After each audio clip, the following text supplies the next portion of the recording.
CentreCourt MBA Festival, you can imagine with 30 of the world's top business schools, there's a lot of discussion about careers, some of the new tracks that people are going in, business analytics, big data all emerging in terms of those.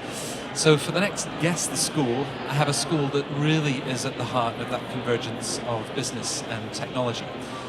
Here are some details about the school, and let's see if you can guess who I'm with.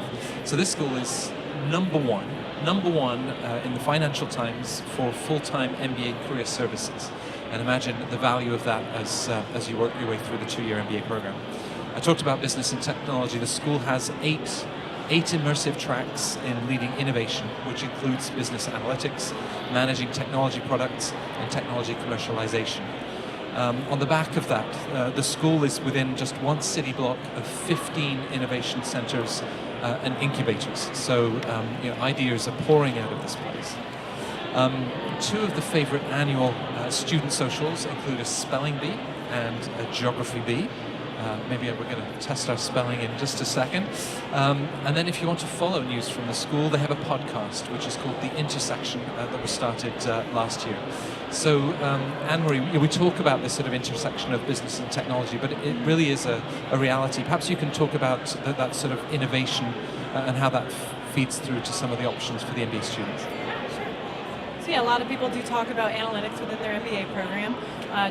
We've actually had a business analytics center since 2012, and our students enroll in a short core course with analytical tools.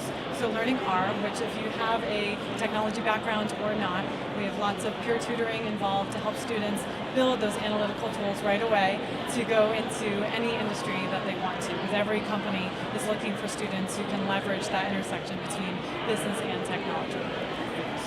Is that then feeding into the sort of post-MBA career success that they're enjoying? I mean, to be ranked number one for MBA career services, you're obviously doing something right and creating a lot of opportunities for your graduates.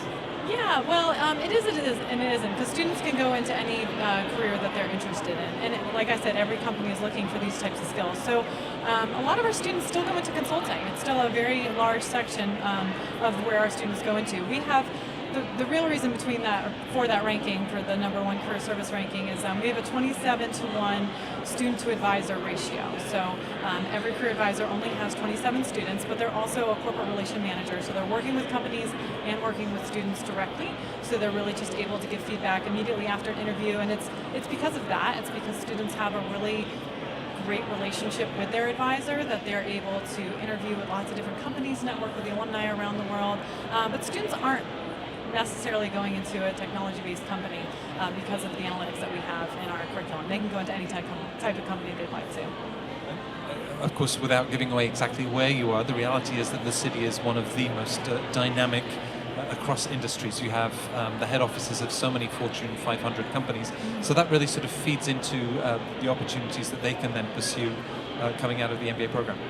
Yeah, so one of our fun facts is that we have 15 innovation centers within a city block of us. And what an innovation center is when a company wants to get employees out of headquarters into a place where you have higher ed, you have businesses, and you have incubators. And we also have 2 incubators right in this city block area of ours. And there are 2 large buildings going up right in our space that's going to hold even more innovation centers. So companies are really wanting to get where we're at, just get closer to higher ed and get closer to the startups. And so we have needed to make more space for them, and the buildings that are being built right now are already rented out, so we're going to have even more innovation centers coming very soon to this geographic location, which I'm trying very hard not to say right now. And just one final point on spelling. Some of the applicants may have thought that they had finished with sentence correction with the GMAT, but just in terms of social events and spelling bees and others, how important is that in sort of building a cohort and a community?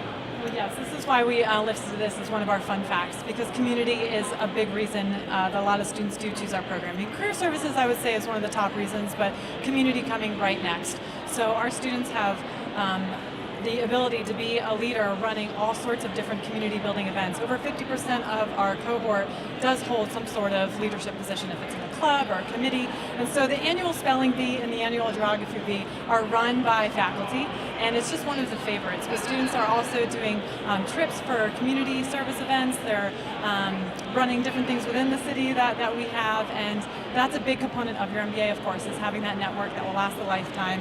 It's a smaller cohort, and so students really do get to know each other extremely well.